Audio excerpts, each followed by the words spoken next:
스포일러 많습니다. 욕설 간혹 있습니다.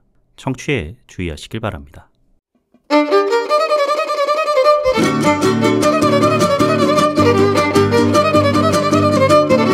콘텐츠 대홍수시대. 요즘 뭐 보시나요? 전 이거 봅니다. 요즘 뭐 봄? 난 이거 봄. 2025 8월 첫째 주 금주의 팝콘 무비 시작합니다. 안녕하세요. 요즘 뭐 봄? 난 이거 봄. 요봄 남봄 진행자 롤린스입니다. 오프닝 들어가기에 앞서서 후원해주신 분들께 감사 인사 먼저 올리도록 하겠습니다. 에이프0909님 팟빵을 통해 100코인, 소시민입니다님 팟빵을 통해 800코인 후원해주셨습니다. 너무 감사합니다. 행여나 제가 지난 에피소드에서 후원을 좀 구걸하진 않았나 싶었는데 구걸을 한 보람이 아닙니다. 에이프님께서는 제 인생에 처음으로 후원을 해주신 것도 모자라서 이제 두 번째로 또 후원을 해주셨습니다. 평생 잊지 못할 것 같아요. 그리고 소시민입니다 님께서도 평소 댓글을 자주 남겨주셨는데 이렇게 후원까지 해주시니까 몸둘 바를 모르겠습니다. 후원해 주신 만큼 그 성원에 보답하기 위해서 최선을 다하겠습니다. 앞으로도 이렇게 후원해 주신 분들이 계시다면은 오프닝 하기에 앞서서 언급드리고 감사 인사드리고 존경한다 말씀드리고 사랑한다 말씀드리고 그런 시간 갖도록 하겠습니다. 본격적인 오프닝에 또 들어가기에 앞서서 여러분 눈치채셨을지 모르겠는데 마이크를 한번 바꿔봤습니다. 제가 거진 한 1년 써왔던 마이크가 컨덴서 마이크라고 해가지고 소음이 되게 좋은, 쉽게 말해서 되게 민감한 예민한 마이크였었어요. 어쩌다가 한번 썼는데 진짜 이 첫 경험이 문제라고 그때는 되게 좋았거든요. 그래서 사가지고 녹음을 하기 시작했는데 얘가 워낙 예민한 녀석이다 보니까 각종 미세한 소음들이 다 들어갑니다. 침 삼키는 소리, 탁탁 틱틱거리는 소리 이런 것들이 다 들어가거든요. 팟캐스트에 있어서 제일 중요한 건 내용이지만 내용만큼이나 중요한 게 깨끗한 음질이잖아요. 귀에 거슬리는 소리 없이 여러분들이 들으실 수 있어야 되는데 그 마이크로 녹음을 하면 작고 미세한 소리들 다 쳐내느라고 편집 시간이 40분 에피소드 기준에 기본 4시간이었습니다. 그러다 보니 편집 과정에서 스트레스를 좀 많이 받았었습니다. 스트레스를 받는 와중에서도 그냥 바꿔야지 생각만 하다가 실천을 안 했는데 이번에 바꾸게 되었습니다. 얘는 컨덴서 마이크가 아니어서 편집 시간이 상대적으로 많이 줄어들 것으로 희망합니다. 제발 그렇게 돼야 될 텐데요. 근데 그건 어디까지나 저의 호불호인 거고 여러분들이 들으시기에 이 마이크 좀 별로인 것 같다, 예전 마이크가 더 낫다 라고 하시면은 제가 고생하면 되는 거니까요. 가감없이 의견 남겨주시면 감사하겠습니다. 마이크 지금도 상관없다, 예전 걸로 바꿔라, 다양한 의견 댓글로 남겨주시면 감사하겠습니다. 그럼 8월 첫째 주 박스오피스 살펴보도록 하겠습니다. 먼저 국내 박스오피스, 좀비딸이 주말 관객 수 무려 116만 명씩이나 끌어모으는 압도적인 성적으로 2025 여름 시즌 1위로 데뷔했습니다. 8월 5일 화요일 기준 누적 관객 수 222만 명 콩콩콩 돌파했습니다. 손익분기점이 220만 명이라던데 개봉 일주일도 안 돼서 넘겨버린 거죠. 코로나 전까지만 해도 여름 시즌에 주말 관객 수 100만 명 흔한 수치였죠. 힘 좀 빡세게 준 한국 영화다 하면은 이 스타트가 좀 약한데? 라는 말까지 나왔을 정도였는데 어느덧 최종 관객 수 100만 명도 꿈의 숫자가 되어버린 시대에 좀비딸의 지금과 같은 흥행세에 놀랍다 라는 표현이 적합해 보입니다. 작년 여름 시장의 승자였던 조정석의 적은 조정석 영화 파일럿 최종 관객 수가 471만 명입니다. 좀비딸 개봉 2주차에 들어서 극장가에 개봉하는 신작 중에 그나마 규모가 제일 큰 게 발레리나입니다만 폭력 수위 때문에 19금 판정을 받았죠. 좀비딸을 상대하기에는 발레리나 역부족이라서 파일럿의 최종 성적을 향해 좀비딸 성큼성큼 걸어갈 것 같습니다. 1위가 좀비딸이었다면은 2위는 물러설 기미를 보이고 있지 않은 좀비빵형의 F1 더 무비입니다. 주말 관객 수 38만 명, 누적 관객 수 322만 명으로 300만 관객 넘겼습니다. 좌석 판매율도 35.4%로 고작 0.4%포인트 차이로 좀비딸에 이은 2위입니다. 무더운 여름날 피서하러 극장 가자. 좀비는 무슨 애들 장난도 아니고 왜 쿵 영화 중에 재밌는 거 없냐? 기왕 간만에 극장 가는 건데 검증된 영화 보자. 심리가 발동을 해서 지금과 같은 저력을 발휘하는 것 같습니다. 오죽하면은 1년에 극장 한두 번 갈까 말까 하시는 저희 부모님마저 제게 야 린스야 F1 내 친구들이 그러던데 그 영화가 그렇게 재밌다며 예매 좀 해다오 하셨다니까요. 보고 나오시더니 영화는 너무 뻔한데 아유 그래도 뭐가 확확확 돌아가고 쾅쾅쾅 하는 게 눈을 뗄 수가 없었다라고 하시더라고요. 이런 호응에 힘입어서 저번 팝콘 무비 에피소드에서 말씀드렸던 것처럼 빵형 정상에서 톰형 만나시겠어요. Hey Tom, you have a new girlfriend?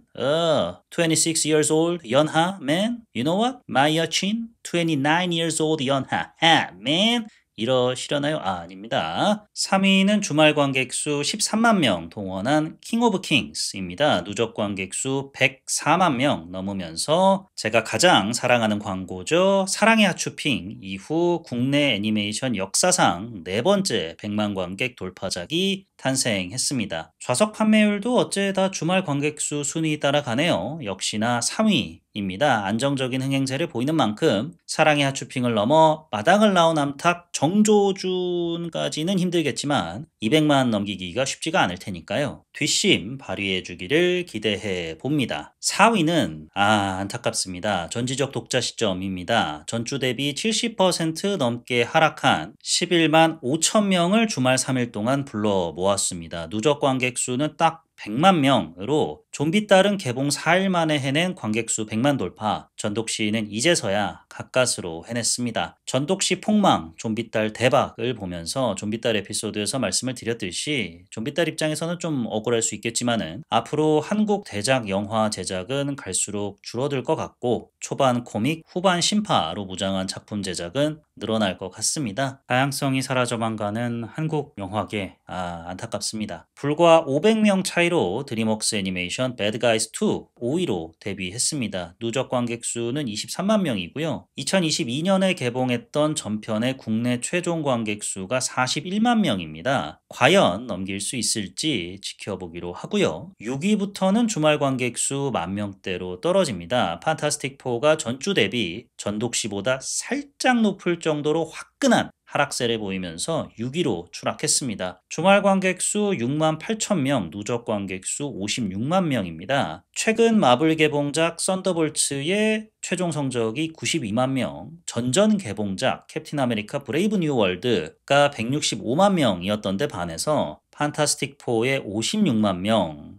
처참합니다. 해외 흥행 저조하다는 슈퍼맨도 누적 관객 수가 현재까지 86만 명이거든요. 마블, DC 동반몰락도 동반몰락인데 마블이 DC한테 국내에서 질 줄은 이 두 작품 다 씁쓸하네요. 미쿡 영화 얘기 나온 김에 북미 박스오피스로 넘어가 보겠습니다. 한국에서는 찬밥 신세지만 고향 땅에서는 다르다. 판타스틱 4가 2주 연속 1위에 올랐습니다만 전주 대비 여기서도 70% 가까이 하락했습니다. 2주차 주말 수익 3,800만 불로 북미 누적 수익 2억 불 찍었고요. 전세계 수익 3.6억 불 넘겼습니다. 한국과 달리 개봉 2주 만에 썬더볼츠와 캡틴 4편의 북미 최종 수익을 넘겼다지만은 페이지 6를 여는 작품으로서 안정적인 하락세를 보이며 둠스데이를 위한 발판을 마련해 줬어야 하는데 그렇다고 보기에는 좀 어려운 성적입니다. 이번 판타스틱 4는 별도의 복습이 필요 없는 작품이죠. 숙제가 없는데도 2주차 들어 흥행 흐름이 뚝 꺾인다는 것 자체가 슈퍼히어로 장르에 대한 대중의 피로감을 여실히 보여주는 사례가 아닌가 싶습니다. 배드가이즈 2가 2,200만 불 벌어들이면서 북미 극장가의 2위로 데뷔했습니다. 전세계 수익 4,400만 불이고요. 전편의 데뷔 성적과 비슷합니다. 북미 최종 수익 9,700만 불, 거진 1억 불, 전세계 수익 2.5억 불 기록했던 전편의 최종 성적 다다를 수 있을까요? 그렇게만 된다면 3편 제작도 가능해지겠죠. 왕년의 섹스 심볼 베이워치 빨간 수영복에 파멜라 앤더슨 배우를 테이큰 하셨다는 73세. 내 총 지금도 총알 빵빵 잘 나간다. 리암 니슨 형이 모든 걸 내려놓고 찍었다는 영화, 코미디 영화계의 전설의 공식 속편이면서 리부트 총알탄 사나이 1600만 불 기록하면서 3위로 데뷔했습니다. 리암 니슨 형이 오리지널 총알탄 사나이시죠. 작고하신 레슬리 닐슨 배우의 극 중에서 아들로 나온답니다. 이름도 어째 어감이 비슷하네요. 레슬리 닐슨, 리암 니슨, 시리즈 중 처음으로 1위 자리에 오르는 데에는 실패했다고 합니다. 그렇다고 이 영화가 망했다라고 볼 수는 없는 게 전 세계 수익이 2,800만 불인데 제작비가 4,200만 불이에요. 손익분기점은 충분히 넘길 듯 싶습니다. 리암 니슨 형 이 영화로 사랑도 얻으시고 테이큰에 이은 새로운 시리즈 타이틀도 얻게 되실 것 같은데 부럽습니다. 4위는 전주 대비 2단계 하락한 슈퍼맨입니다. 주말 수익 1,300만 불, 북미 누적 수익 3.1억 불, 전 세계 수익 5.5억 불 넘겼습니다. 제임스 건 감독 체제의 DC 스튜디오가 내놓은 첫 번째 영화 슈퍼맨, 흥행 대박까지는 아니지만 그렇다고 실패라고는 볼 수 없는 수치인 만큼 향후 DC 스튜디오 여정에 귀추가 주목됩니다. 5위부터는 주말 수익 100만 불대로 떨어집니다. 870만 불 벌어들인 쥐라기 월드가 북미 누적 수익 3.1억 불, 전 세계 수익 7.6억 불 넘겼고요. 국내에서는 포스터 심의가 수차례 반려됐다고 알려진 바디 호러 영화 투게더 가 670만 불 벌어들이면서 6위로 데뷔했습니다. 실제 부부 사이이기도 한 데이브 프랑코, 앨리슨 브리 배우가 주연을 맡은 작품으로 서로의 몸이 하나가 된 연인에 대한 이야기라는데요. 평가가 꽤 좋다고 합니다. 그에 반해 수익은 이제 막 전체 수익 1,000만 불을 넘길 정도로 더딘데요. 1,700만 불 정도 되는 제작비를 그나마 위안 삼아야 할 듯 보입니다. 8월 1주차 박스오피스 시간 여기까지였고요. 본격적인 이야기 시작해 보겠습니다. 요즘 뭐봄 나 아니거 봄 여봄 난봄 2025 8월 첫째 주 금주의 팝콘 무비 K-팝 거룩한 밤 데몬 헌터스 지금 시작합니다. 영화 거룩한 밤 데몬 헌터스는 임대희 신인 감독의 장편 상업 영화 입봉작입니다. 각본도 집필을 하셨고요. 대학 시절부터 동양 샤머니즘에 관심이 있어서 연구를 할 정도셨대요. 관련 주제로 단편 영화도 여러 편 찍으셨다 하고요. 그럼 뭐합니까? 영화가 이 모양.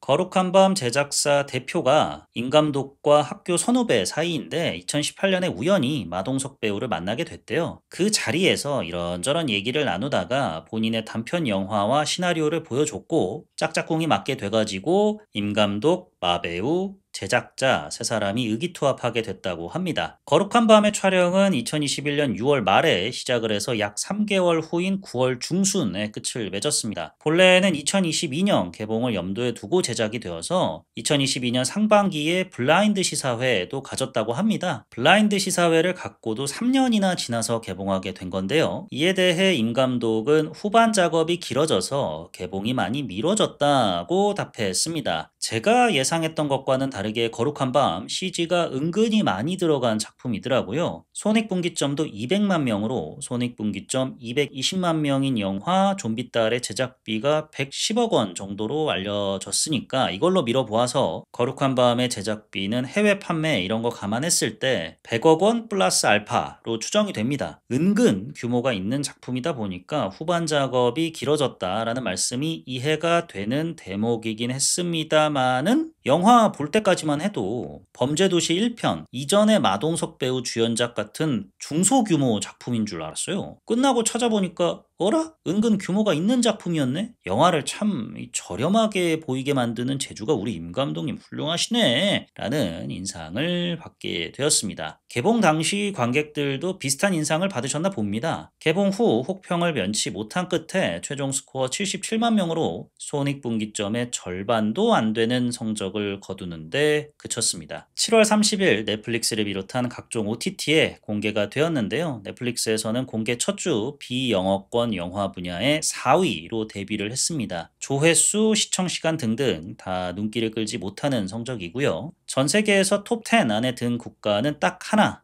대한민국입니다. 그나마 1위에 랭크된 거를 위안 삼아야겠죠. 거룩한 밤 데몬 헌터스 출연 배우로는 믿을 건 오직 범죄도시 시리즈밖에 없어져가는 마동석 배우, 섭외 제한 2시간 만에 오케이 했다는 서현 배우, 거룩한 밤의 제작자이기도 한 마동석 배우의 인터뷰에 따르면은 다른 생활 이미지가 강한 서현 배우가 반대로 어두운 연기를 해보면 어떨까 싶었답니다. 본인 경험에 비춰봤을 때 기존 이미지가 너무 강하면 다른 역할을 할 수 있는 기회가 잘 안 들어오더라. 진짜 맡고 싶은 역할을 평생 못 할 수도 있다. 내가 범죄도시를 기획한 것도 나에게는 형사 액션물이 죽어도 안 들어오겠구나 싶어서였다. 해가지고 서현 배우에게 캐스팅 제안을 했다 합니다. 군 입대 직전까지 촬영에 임했다는 이다윗 배우. 보다 보면은 은근히 친자매인 것처럼 닮은 것 같은 이 영화의 사실상 주인공 경수진, 정지소 배우 등이 출연합니다. 줄거리 요약 시작해 보도록 하겠습니다. 영화는 경수진 배우가 맡은 가톨릭병원의 신경정신과 의사 한정원이 초췌한 얼굴로 녹화한 환자 관찰 일지를 보여주며 시작합니다. 그녀가 걱정하는 환자는 정지소 배우가 분한 정원의 친동생 한은서입니다. 5년 전 홀어머니가 오랜 암투병 끝에 세상을 떠난 후 은서는 공황장애를 앓게 되었으며 마음의 안정을 위해 이사간 외딴 전원주택에서 연예인 데뷔를 위한 오디션 준비에 홀로 매진을 하다 보니 정신 이상 증세를 보이게 된 것으로 정원은 추정을 하는데요. 사태가 점점 심각해지고 단순 정신 이상 증세를 넘어서 초자연적인 현상들이 그녀 주변에서 계속 일어나기 시작합니다. 원인을 알 수 없는 이상 증세에 고통받는 동생을 보며 괴로워하는 정원에게 최광일 배우가 연기한 같은 병원의 마르코 신부가 구마의식을 제안합니다. 다만 교단에서는 공식적으로 구마를 금지했기에 비공식적 루트로 구마의식을 치러줄 거룩한 밤 팀을 정원에게 소개시켜 줍니다. 마동석 배우가 연기한 싸움 담당 바우, 서현 배우가 맡은 악마야 물러거라 담당 샤론, 이다윗 배우가 소화한 IT 담당이라고 해야 되나요? 김군, 이렇게 3명으로 이루어진 거룩한 밤 팀은 이미 업계에서 소문이 자자합니다. 때로는 경찰도 그들에게 도움을 요청할 정도니까요. 최근 들어 신원을 알 수 없는 보아하니 사이비 집단에 연루된 것 같은 괴한들에 의한 폭력 사태가 끊이지 않자 경찰 수뇌부에서도 마르코 신부에게 도움을 요청했는데요. 거룩한 밤 팀이 나서 해결했던 일도 아니나 다를까 그 사이비 집단이 벌인 일이었습니다. 이들을 지휘하는 대주교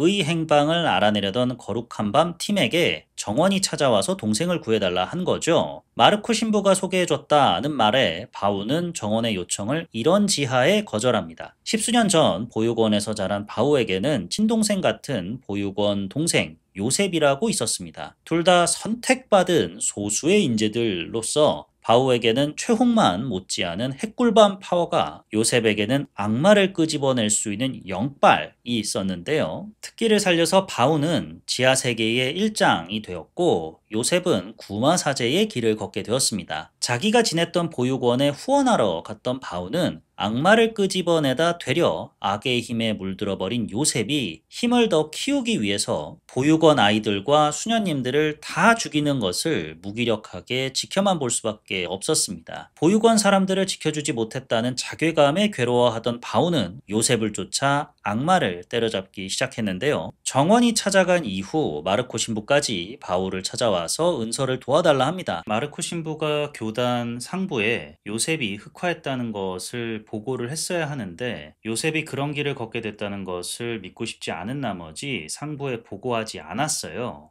이것 때문에 바우의 미움을 사게 된 거고요. 갈등하던 바우는 정원이 남기고 간 은서의 이상 증세 영상을 확인하게 되는데요. 은서 관련 이 모든 일에 요셉이 배후에 있다는 느낌을 받게 됩니다. 그렇게 은서에게 구마의식을 행하러 은서가 입원했다고 쓰고 갇혀있다라고 읽는 병실을 거룩한 밤 팀 정원과 함께 찾게 되는데요. 온몸이 묶여있는 은서를 상대로 샤론 구마의식에 돌입합니다. 구마의식이 시작되면 악마는 구마의식을 방해하려고 숭배자들을 소환하는데 이들을 바우가 막고 이 모든 과정을 김군이 찍습니다. 숭배자가 오네만에 하기도 전부터 은서를 묶어놓은 침대가 요리조리 움직이질 않나, 천장에 등이 번쩍번쩍거리질 않나, 악마의 저항이 격렬합니다. 끝내 은서를 묶어놓았던 줄이 풀려버리게 됩니다. 섬광이 번쩍이고 방금 전까지 병실 안에 있던 은서가 갑자기 사라져버리게 되는데 과연 은서는 어디로 사라진 걸까요? 은서는 끝내 살아남을 수 있을까요? 정말 바우의 추측대로 이 모든 일의 배후에는 요셉이 있는 걸까요? 대체 왜 은서에게 이런 일을 벌이는 걸까요? 지금 각종 OTT를 통해 확인해 보시기 바랍니다. 영화 거룩한 밤 데몬 헌터스 볼까 말까 기준 말씀드려 보도록 하겠습니다. 먼저 볼까. 내가 정지소 배우 팬이다 하시면 꼭 보십시오. 이런 구마의식 다룬 영화들, 특히 검은 수녀들 때의 문우진 배우, 검은 사제들의 박소담 배우, 악령의 시인 역할 맡은 배우만 물 맞고 몸 떨고 각기춤 추고 하늘 날아다니고 개구생을 하지 않습니까? 거룩한 밤에서는 정지소 배우가 딱 그렇습니다. 감독이 할리우드 오컬트 영화 보면서 나도 저런 거 한번 찍어보고 싶다 생각했던 모든 거를 다 때려박았는데 그 중심에는 늘 정지소 배우가 있습니다. 네, 맞아요. 이 영화는 정지소 배우 촬영쇼, 정지소 배우 쇼케이스 영상입니다. 내가 정지소 배우 팬이다. 기생충 이전부터 그녀의 행보를 응원해왔다. 피겨 선수 시절 때부터 내가 딱 눈여겨봤다 하시면은 정지소 배우가 멜로를 제외하고 여러분께 종합 선물 세트 드리는 거니까요. 보시기를 권해드립니다. 그리고 볼까 기준 8월 말에 마동석 박형식 배우 주연 악의 힘에 맞서 세상을 구하라 드라마 12가 방영이 된다죠. 이 작품을 기대하시는 분들은 거룩한 밤 한번 보십시오. 12 프로젝트 돌입하기 전에 마동석 배우가 연습 게임 느낌으로 습작 느낌으로 거룩한 밤에 임하셨을 리는 없겠지만 전부 다른 제작진이기도 하고요. 그럼에도 비슷한 까라의 느낌이라는 인상을 지울 수가 없긴 합니다. 12의 예고편만 보면은요. 그렇기 때문에 대충 이런 까라겠구나. 거룩한 밤을 통해서 12를 예측하실 수 있을 테니까 보시기를 권해드립니다. 12 궁금하시면. 말까 기준 말씀드려 보도록 하겠습니다. 오컬트 장르를 내가 좋아한다 하시면 보지 마세요.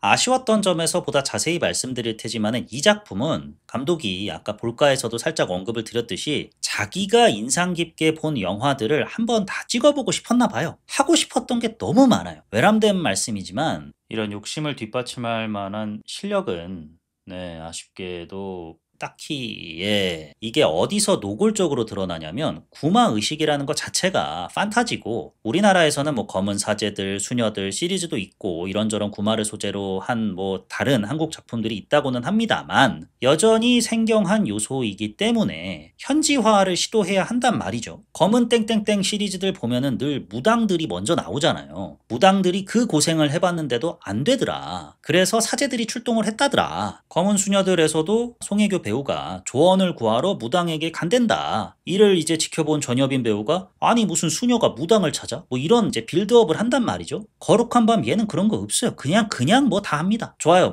괜히 시간 낭비하고 싶지 않아서 그럴 수 있다 치는데 그 이후에도 문제가 산적합니다. 왜 이런 설정이 나오는지 왜 저런 장면이 나오는지 설명 없습니다. 그냥 보여주고 싶으니까 오컬트 영화에 이런 장면들 있으니까 따라해보고 싶으니까 마동석 나왔으니까 등등 다 때려박습니다. 오컬트 장르를 좋아하시는 분들이라면은 중구난방 짜깁기에 기가 차실 테니까 보지 마시기를 권해드립니다. 영화 거룩한 밤 데몬 헌터스를 보고 제가 느꼈던 좋았던 점 말씀드려 보도록 하겠습니다. 이 영화를 보면서 좋았던 점은 딱 두 개였어요. 하나는 볼까에서 언급드렸던 정지소 배우의 차력쇼였고요. 두 번째는 악령의 시인 은서가 다른 오컬트 영화에서는 이렇게 악령이 씌이면은 현지 언어로 막 이러쿵저러쿵 하든가 혹은 라틴어로 이러쿵저러쿵을 하는데 여기서는 고대어라 지칭된 언어를 막 내뱉습니다. 감독 인터뷰를 찾아보니까 기독교의 언어이자 성경에도 쓰이는 라틴어를 악마의 언어로 쓰면은 그거는 너무 무례하다 생각했답니다. 4대 문명 발상지와 연관이 있는 언어를 비롯해서 여러 언어를 참고해 각종 언어학 교수님들한테까지 고증을 받아서 만든 고대어를 사용하기로 했다. 이렇게 말씀을 하셨던데 라틴어가 됐든 고대어가 됐든 어쨌든 외국어니까 자막을 깔아야 되잖아요. 이 자막 내용이 덜 불편해서 좋았습니다. 검은 수녀들 때 생각을 해보면 악령의 시인 문우진 배우가 한국어로 막 니들이 날 이길 수 있을 것 같으냐 서부터 막 쌍스러운 대사들까지 내뱉잖아요. 수녀들, 그러니까 여성들을 상대하기에 뭐 인연, 전연, 고년, 뭐 각종 년년년부터 해가지고 암컷이 어쩌고 뭐 니년의 자궁을 어쩌고 막 이런단 말이죠. 악마의 포악한 부분을 좀 부각시키기 위해서 그런 대사들 뭐 한두 번은 쓸 수 있다고 생각을 하는데 검은 수녀들은 그런 대사들을 좀 자주 썼어요. 어감이 센 단어를 계속해서 쓰다 보니까 아니 굳이 저렇게까지 반복해야 하나. 그것도 이제 미성년자인 배우가 저런 말을 계속하는 게 좀 불편하게 다가오더라고요. 거기다가 목소리마저 아쿠마 같아야 하니까 좀 기분 나쁜 노이즈들이 함께 버무려져 있었잖아요. 쌍스러운 단어를 철판 긁는 소리로 계속해서 질러대니까 악마에 대한 불쾌감을 넘어서 영화에 대한 불쾌함으로 번졌거든요. 거룩한 밤에서는 이런 불편함, 불쾌함을 안겨다 주지 않아서 좋았습니다. 악마의 시인 은서가 욕을 하긴 하는데 다 고대어라 뭐 어감이 어떻고 저떻고 논의하는 게 무의미하고 자막으로 나온 욕이라고 해봤자 검은 수녀들에 비하면 훨씬 순화된 다 뭐 2년 전년 정도에 지나지가 않아서 얼굴 찡그릴 일 없이 영화를 감상할 수 있어서 좋았습니다. 이 외에 좋았던 점은 서현 예쁘다, 경수진 아름답다, 정지소 눈부시다, 이다윗 존나 부럽다. 뭐 이 정도였고요. 바로 아쉬웠던 점으로 넘어가 보겠습니다. 감독님께서 엑소시즘 영화를 적어도 100편 이상 보셨답니다. 이 말이 언급된 이제 배경은 이거를 소개를 일단 해드려야 될 것 같은데 왜 오컬트 영화에서는 구마자가 부마자에 깃든 악령 이름 알아내려고 그 난리를 떠냐? 너의 이름은 대체 왜 찍는 거냐? 라는 기자의 질문에 대한 답을 하는 과정에서 나온 거예요. 나도 엑소시즘 영화를 최소 100편 이상 보면서 도대체 왜 꼭 이름을 알아내야 하는지 궁금하더라. 정확한 답이 어디 나온 거는 없지만 내가 생각하기로는 이름이 드러나야 하느님의 권능이 작용하기 때문인 것 같다. 악마의 이름이 밝혀지면 신의 도움을 받아 악마를 물리칠 수 있지 않느냐. 이런 오컬트 영화 감독다운 통찰력을 선보여 주시는 대답이긴 했는데 100편 이상 보시면서 야 저거 한번 그려넣고 싶다. 이거 한번 때려 넣어보자 하신 게 좀 많아요. 말가에서 언급을 드렸듯이 그러면 자연스럽게 섞기라도 해야 하는데 맹분을 만들어줘야 하는데 그런 게 없이 우겨넣기 바쁩니다. 하나하나 한번 살펴볼까요? 우선 영화 시작부터 참 개판인 게 은서에게 벌어진 일과 거룩한 밤 팀이 맡게 된 일 그리고 경찰 수뇌부가 마르코 신부에게 부탁하는 일은 편집을 통해서 마치 하나의 일인 것 마냥 보여놓긴 했습니다만 영화 속에서는 각기 다른 일이에요. 부연 설명이 없습니다. 관객이 알아서 해석을 그렇게 해주길 영화가 바래요. 이게 웃기는 거죠. 류승수 배우가 분한 형사가 도움을 이제 요청한 것도 어디까지나 실종된 딸의 행방을 찾아달라. 이제 본인 딸 말고 이제 다른 분의 이제 딸의 행방을 찾아달라 이거였잖아요. 찾는 과정에서 이상한 놈에게 당했다고 했지 뭐 악령의 시인 놈들이었다 무슨 뭐 눈빛이 이상했다 이런 얘기가 안 나왔어요. 근데 왜 거룩한 밤 팀을 찾아온답니까? 그래놓고 교차 편집으로 사이비 집단에 의한 폭력 사태가 빈번하게 벌어지고 있다라는 뉴스가 나옵니다. 이렇게만 놓고 보면 완전 다른 이야기인 거죠. 근데 뉴스 후에 거룩한 밤 팀은 곧장 또 딸의 행방을 금방 찾아내요. 뭐 경찰이 도움을 줬다지만 야 기똥찹니다. 그래도 어라?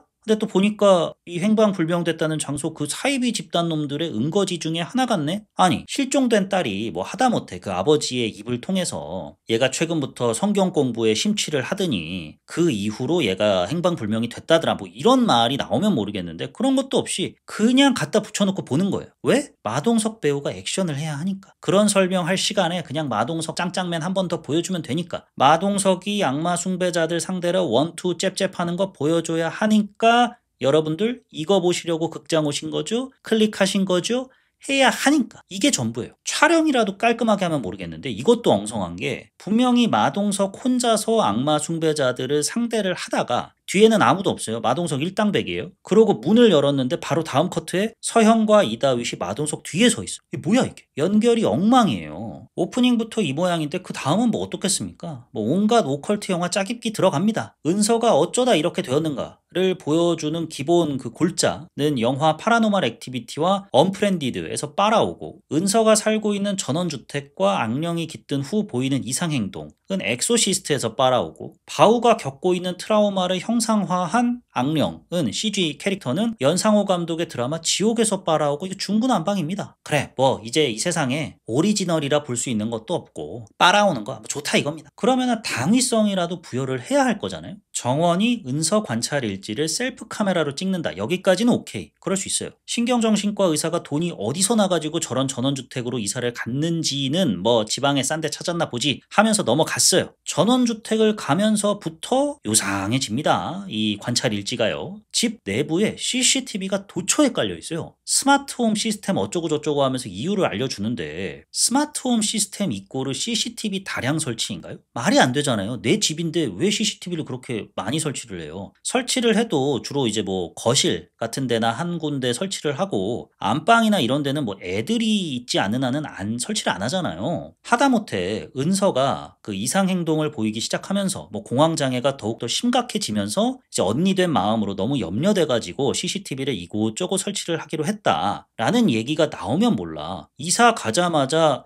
스마트홈 시스템 설치 완료했습니다. 뭐 이런 대사를 통해서 CCTV로 집을 도배해놨다는 걸 합리화시킵니다. 왜 이런 식으로 CCTV를 도처에 깔아놨을까요? 파라노멀 액티비티를 내가 감명 깊게 봤으니까, 초자연적인 현상을 보여줘야 하니까, 이게 전부입니다. 파라노멀 액티비티도 집 도처에 CCTV를 깔아놓는 이유를 극 초반에 설명을 해요. 집에 소음이 자꾸 들리는데 어디서부터 이 소음이 비롯되는지 도저히 알 수가 없어가지고 답답한 마음에 집 곳곳에 CCTV를 설치하기로 했다. 맹분이 명확합니다. 거룩한 밤은 그런 거 없어요. 빨아다 쓰는데 그게 뭐가 중요해. 뭐 그런 마음이에요. 거기다가 한정원은 신경정신과 의사분들 박봉이신가 봐요. 부업으로 아프리카 BJ를 하나 봐요. 아니 자기 서재에 앉아있는데 웹캠은 왜 켜놓습니까? 아니 뭐 저 같아도 경수진 배우 정도 되는 외모 갖고 있으면은 거울만 봐도 웃음이 나고 재밌으니까 셀카를 엄청 찍어댈 것 같긴 한데 뜬금없잖아요. 이거를 왜 할까요? 그렇죠. 언프렌디드 빨아다 써야 하니까.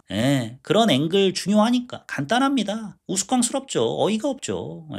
전원주택 설정도 공황장애를 앓고 있는 은서의 심신 안정을 위해 갔다. 이 영화에 있어서 아마도 유일한 그럴듯한 맹분을 갖고 있는 공간이긴 합니다만, 전원주택이라는 공간 자체가 되게 이질적이에요. 두 사람이 살기엔 너무 넓어요. 그러다 보니까 약간 웹쿡 스멜이 나는 거죠. 구마의식 자체도 이질적인데 집마저 웹쿡스러우니까 영화에 몰입하기가 쉽지 않아요. 다른 한국 오컬트 영화나 드라마들 보면 제가 앞서 언급을 했듯이 한국 정서의 구마의식을 이제 좀 맞추려는 노력을 합니다. 무당들이랑 콜라보를 한다든지, 시인 악령이 뭐 한국 전통 무슨 뭐 그런 악마라든지, 혹은 지옥처럼 한국 개신교 특유의 문화 등등을 접목시켜서 한국적인 느낌을 준단 말이죠. 얘는 없어요, 그런 거. 구마의식에 마당 딸린 전원주택에 은서가 입은 옷까지 엑소시스트를 빨아다 쓰는 데만 혈안이지 한국적인 분위기를 주려는 노력조차 안 합니다. 이질적 배경만 가득하니까 서프라이즈 찍는 것 같고 영화가 저렴하게 보여지는 거죠. 감독이 이러면 배우라도 중심을 잡아줘야 되잖아요. 감독이 그간 자기가 다른 오컬트 영화 보면서 나도 저런 영화 장면 찍고 싶다 했던 거 하기 바쁘다면 배우들이 그나마 좀 중심을 잡아줘야 되는데, 그 중심에 있다는 배우, 마동석 배우 또한 자기 하고 싶은 것만 우겨 넣느라 정말 고생하십니다. 액션 하시느라 바쁘고요. 시덥잖은 말장난 하시느라 분주하시고요. 범죄도시 시리즈 1, 2로 가면은 안 되는데 다른 시리즈물도 하나 있어야 하는데 해서 떡밥 뿌리기 급급합니다. 액션 장면은 뭐 그래 그나마 변명을 해줄 수 있어요. 왜냐면은 생각을 해보면 거룩한 밤에 등장하는 액션 장면은 영화의 갈등축에 비춰봤을 땐 좀 억지스럽습니다. 거룩한 밤의 가장 큰 갈등축은 구마자 샤론과 은서에게 씌인 악령이에요. 둘의 대결이 기본 축이죠. 이를 보여주려고 은근히 CG가 많이 들어간 거고요. 이제 악마까지 때려잡는다 라는 거룩한 밤 데몬헌터스 메인 포스터에 걸려있는 캐치프레이즈, 마케팅 포인트와는 다른 내용이죠. 냉정하게 생각을 했을 때 이런 갈등축까지는 좋은데, 이 갈등축의 중심에 서 있는 배우가 서현, 정지소다라고 하면 티켓 파워가 이 두 배우가 세다고 보기는 뭐 외람된 말씀이지만 힘들잖아요. 마동석 배우가 제작 및 출연을 한다고 하니까 마동석 액션 파워를 믿고 투자자들이 나섰을 거 아니겠습니까? 그러다 보니 마동석 핵꿀밤이 나와줄 수밖에 없는 구조를 띠는 거죠. 그러면 애초부터 마동석을 구마자로 상정해 놓고 시나리오 작업에 들어갔어야 하는데 그렇지 않은 채 악마 상대는 서현이하고 악마 따까리 상대는 마동석이하고 극내 비중과 배우 티켓 파워가 언밸런스해져 버리니 마동석 배우가 암만 호이짜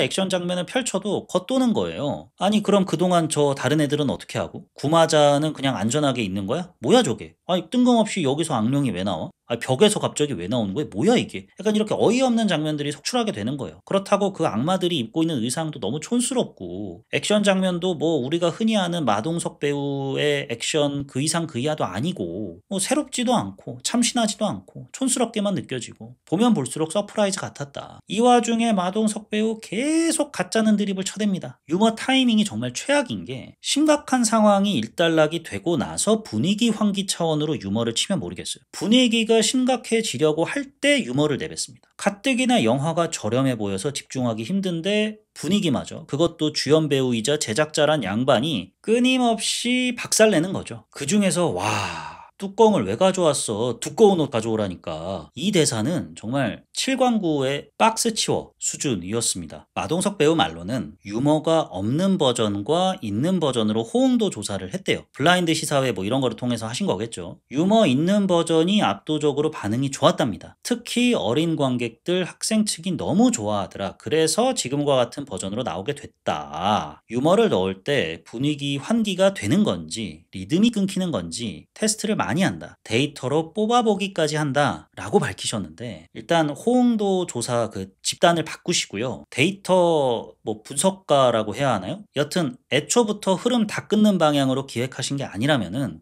이 데이터 보니까 분위기 환기 제대로 됩니다. 라고 분석을 해놓고 영화가 이 모양인 거면은 그 데이터 해석하는 분 자르시고요. 다른 사람 고용하십시오. 만약 그 데이터를 분석하는 게 본인이다. 화이팅 하시고요. 예, 범죄도시 뭐 8편 가지고 되겠어요. 여튼 또 그래 범죄도시 얘기 나온 김에 시리즈화를 염두에 두고 떡밥을 아예 궁금하지도 않은데 속편 계속 뿌려대요. 요셉이 어떻고 저떻고 바우가 우리를 어떻게 구해줬고 저렇게 구해줬고 그로 인해서 내가 이렇게 됐고 저렇게 됐고 아니 일단 당장 눈앞에 닥친 일부터 잘하고 떡밥 얘기를 하면 모르겠는데 아니 누가 마동석 시네마틱 유니버스 MCU 아니랄까봐 마블이 했던지 마블 시네마틱 유니버스가 했던지 떡밥에만 혈안됐던 그 모습 재현하고 계십니다. 예, 브라보예요 브라보. 여기까지가 영화 거룩한 밤 데몬 헌터스를 보고 제가 느꼈던 좋았던 점과 아쉬웠던 점입니다. 이외에도 아쉬웠던 점들이 좋았던 점에 비해서 훨씬 많은데 일일이 언급하기가 좀 민망할 수준들입니다. 뭐 대사 수준들도 처참하고 그래도 CG가 좀 많이 들어갔다는 거, 또 배우들 몇몇 배우들의 열연이 눈에 띄었다는 거, 이런 것들을 좀 감안을 해서 별점을 남겨보게 됐습니다.